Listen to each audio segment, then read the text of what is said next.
BAPS Swaminarayan સંસ્થાના આધારસ્તંભ સમા પ્રાતસ્મરણીય સદ્ગુરુ સંતો અને તેમની વચ્ચે માળાના મેરની જેમ શોભતા મહંત સ્વામી મહારાજની ઉપરની છબી એક રોમાંચક ઇતિહાસ સંગ્રહીને બેઠી છે. ગુરુ ભક્તિ, સાધુતા અને પરસ્પર મૈત્રી સુહૃદભાવની એક અનોખી ગાથા ગાય છે આ છબી.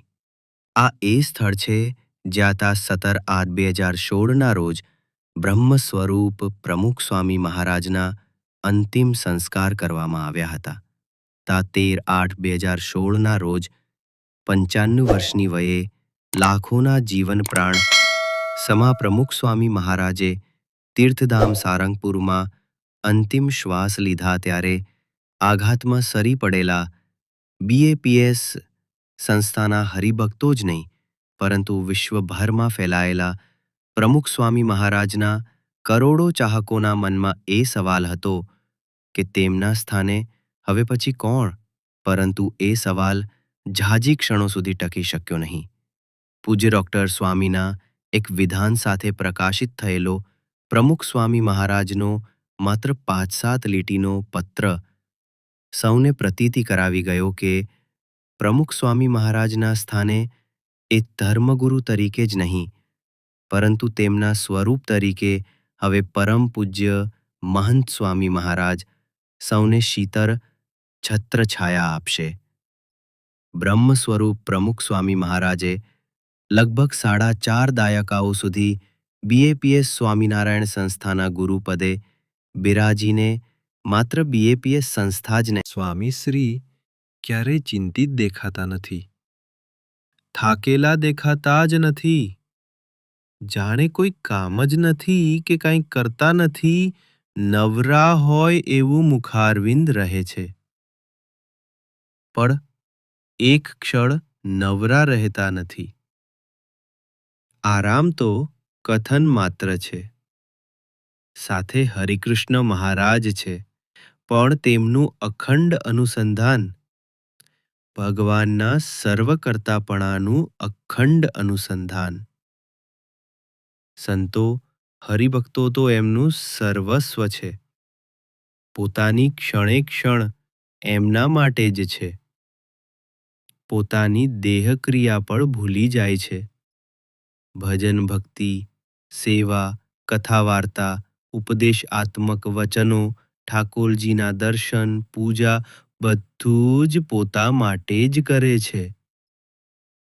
બીજાને ઉપદેશ આપવા, દાખલો બેસાડવા, વર્તાવવા, દેખાડવા નહીં.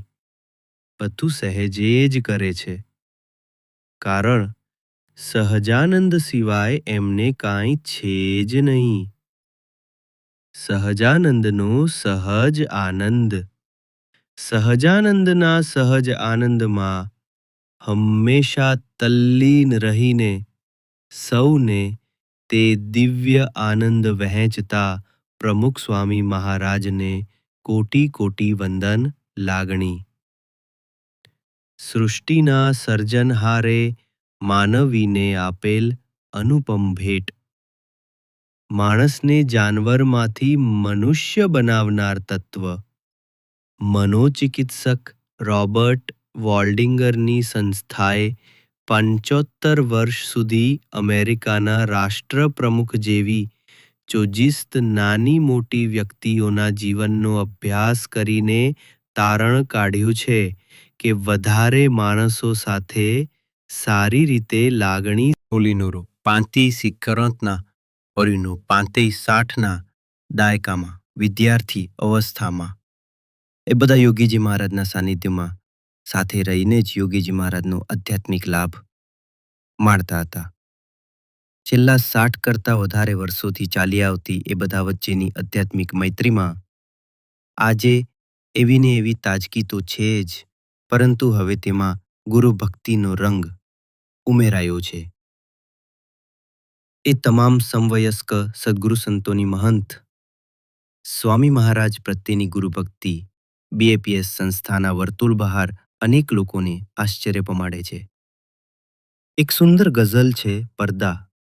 એમાં ગઝલકાર કહે છે, પડદા ઉઠ્યા નહીં પણ પિતર થયો તમાશો. પડદાની લાજ રાખી પડદા ઢળાવીને સોશિયલ મીડિયા અને મોબાઈલ ફોન વડે દુનિયાને છેડે બેઠેલા માણસ સાથે કનેક્ટ થઈ શકતો, એટલે કે જોડાઈ શકતો આજનો મનુષ્ય ઘરના માણસોથી દૂર થતો ચાલ્યો છે. એની પ્રગતિના પ્રચંડ વેગને અડફેટે ચડેલી પરસ્પરની સંવાદિતા ચકનાચૂર થઈ રહી છે. લીલા લહેર નામના બંગલામાં ઝેર પ્રસરી ગયેલું હોય છે. સત્કાર નામના મકાનમાં ધૂતકારનું રાજ હોય છે. વિશ્વવિખ્યાત રાજકુટુંબોના આંતરકલહ ઉપર પડદા પાડવાની કોશિશ કરવામાં આવી છે, પરંતુ એણે પિતર જેવો તમાશો કરાવી દીધો છે, જેની લાજ રાખવા દુનિયાભરના પડદા ટૂંકા પડ્યા છે. એવો કયો ગ્રહસ્થ હશે જેને પોતાના કુટુંબમાં કલહ ન જાગે અને થયો હોય તો શાંત પડી જાય, એના માટે પ્રયત્ન નહીં કર્યો હોય? પરંતુ પરિણામ આટલું. દિવાળી બેસતા વરસના દિવસથી શરૂ કરી દરરોજ આ આભા આ રીતે ઝળહળી ઉઠતી. તા 15/11/2001 બેસતા વરસતે અમદાવાદના યુવકો પાસપોર્ટ આકારના પ્રસાદના બોક્સ સાથે એમ્બેસીના અધિકારીઓના સ્વાંગમાં ઉપસ્થિત થયા હતા. એમણે પ્રમુખ સ્વામીને વિશિષ્ટ રીતે સલામી આપી, જેના પ્રતિસાદમાં સ્વામીશ્રીએ હાથ જોડી મસ્તક નમાવ્યું. બંકિમ કહે, સ્વામી બાપા, અમે અક્ષરધામના વિઝા લેવા આવ્યા છીએ. સ્વામીશ્રીએ ફરી હાથ જોડી નમન કરી કહ્યું, આમ કરશો તો મળશે. આમ એમણે નવા વરસતે પહેલો પાઠ નમ્રતાનો આપ્યો. તા 16/11/82 બેસતા વરસતે સવારે ગોંડલમાં તેઓ મંદિરેથી ઉતારે આવી રહ્યા હતા. ક્યારે એક ભક્ત પ્રેમવશ સ્વામીશ્રી તરફ દોડી આવવા ગયા, પરંતુ સ્વયંસેવકે એમને રોક્યા. આમ કરવામાં પેલા ભક્તનું ચંપલ ફંગોળાઈ ગયું. આ ઝીણી બાબત હજારોની ગીર્દીમાં સ્વામીશ્રીની નજરમાંથી ચસકી નહીં. એમણે તરત જ પેલા સ્વયંસેવકને કહ્યું, આમ ધક્કો ન મારવો. પછી પોતે ત્યાં જ ઊભા રહી ગયા અને પેલા હરિભક્તનું ચંપલ શોધાવ્યું, એમને આશીર્વાદ આપ્યા અને પછી આગળ વધ્યા.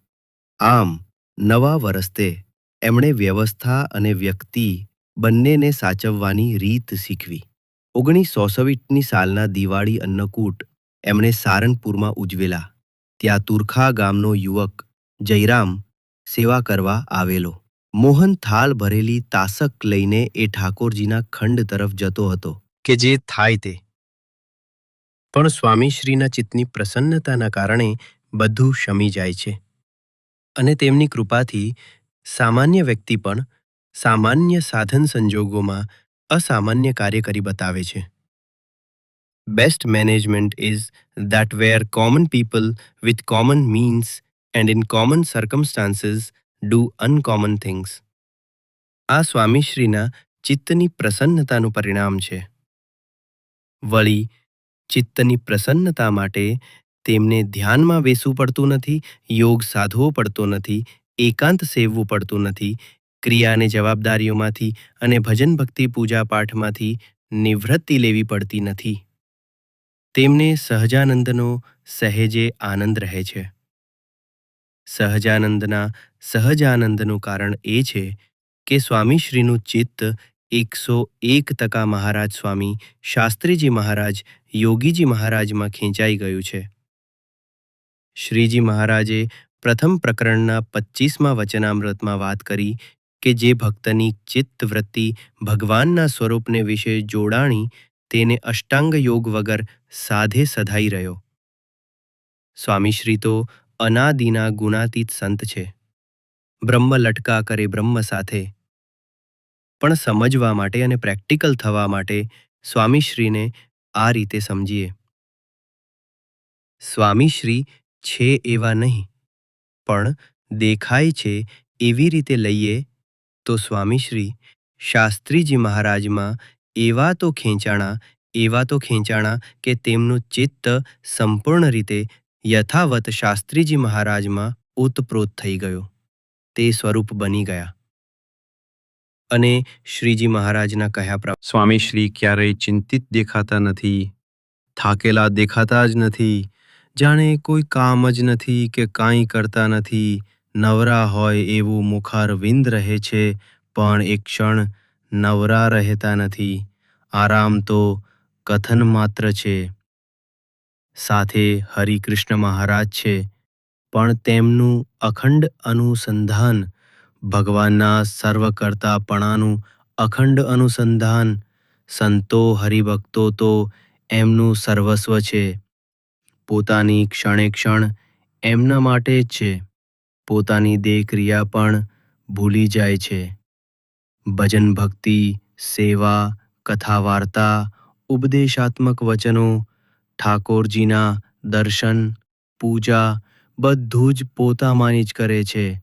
બીજાને ઉપદેશ આપવા, દાખલો બેસાડવા, વર્તાવવા, દેખાડવા નહીં, બધું સહેજે જ કરે છે, કારણ સહજાનંદ સિવાય એમને કાંઈ છે જ નહીં. સહજાનંદનો સહજ આનંદ, સહજાનંદના સહજ આનંદમાં હંમેશા તલ્લીન રહીને સૌને તે દિવ્ય આનંદ વહેંચતા પ્રમુખ સ્વામી મહારાજને કોટી કોટી વંદન લાગણી. સૃષ્ટિના સર્જનહારે માનવીને આપેલ અનુપમ ભેટ. માણસને જાનવરમાંથી મનુષ્ય બનાવનાર તત્વ. મનોચિકિત્સક રોબર્ટ વોલ્ડિંગરની સંસ્થાએ 75 વર્ષ સુધી અમેરિકાના રાષ્ટ્રપ્રમુખ જેવી 25 નાની મોટી વ્યક્તિઓના જીવનનો અભ્યાસ કરીને તારણ કાઢ્યું છે કે વધારે માણસો સાથે સારી રીતે લાગણીથી જોડાયેલા માણસો વધુ સુખી અને તંદુરસ્ત રહ્યા છે.